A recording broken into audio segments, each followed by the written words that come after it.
Hi everyone, my name is Rashmeet, and in this video, I'll be walking you through my major project for the data science and analytics course that I'm currently pursuing on Pre-Grad. This project was actually given as a part of our major assessment, and the main aim was to analyze a water quality dataset and build a machine learning model that could tell whether water is potable or not. It's full end-to-end project, so I'll be explaining the entire process from cleaning the data to training the models. So first we start by importing all the necessary libraries. After that we import our water potability.csv file which contains all the water quality parameters. As you can see, the dataset has different columns like pH, hardness, solid, chloramine, sulfate, conductivity and many others. When I checked the data types, I noticed that some of them were object, while ideally they should be float or integer because these values needs to be numeric for the machine learning.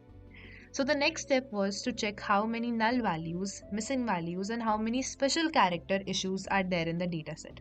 And as you can see, there were quite a lot, including special symbols in the organic column, and even places where the numbers was replaced by the alphabet O.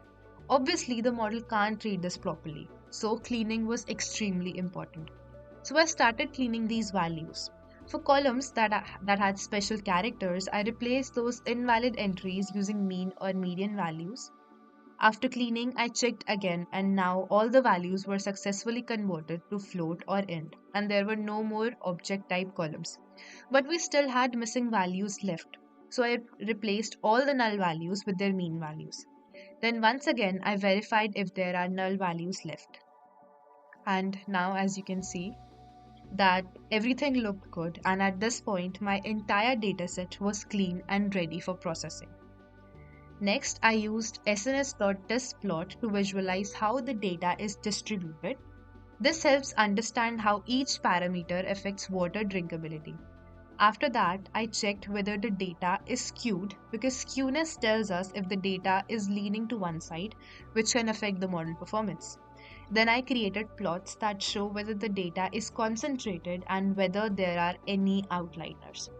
After that, I created a correlation heat map using all_data.core to see the relationships between the feature and understand which ones might be more important for portability. So once my data was analyzed, I used standard scaler to scale all the numeric values. Then I dropped the target column portability from the features and split the data into test and train sets to check how well the model performed. Another issue I noticed was that the data was imbalanced, meaning potable and non potable samples were not equally present. So, to fix that, I used SMOTE. SMOTE creates synthetic data points for the minority class so the model won't be biased. For the modeling part, I used two algorithms, decision tree classifier and random forest classifier. Out of these, random forest performed much better and gave me a higher score. So I selected random forest as my final model for predicting water drinkability.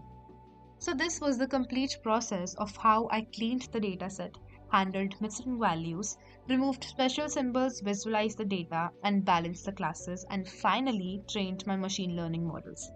This project helped me understand how important pre-processing is and how every small step affects the final accuracy of the model. Overall, even though the dataset was quite messy and required a lot of fixing, this project gave me real hands-on experience with data science basics, especially cleaning raw data, understanding distributions, and choosing the right model.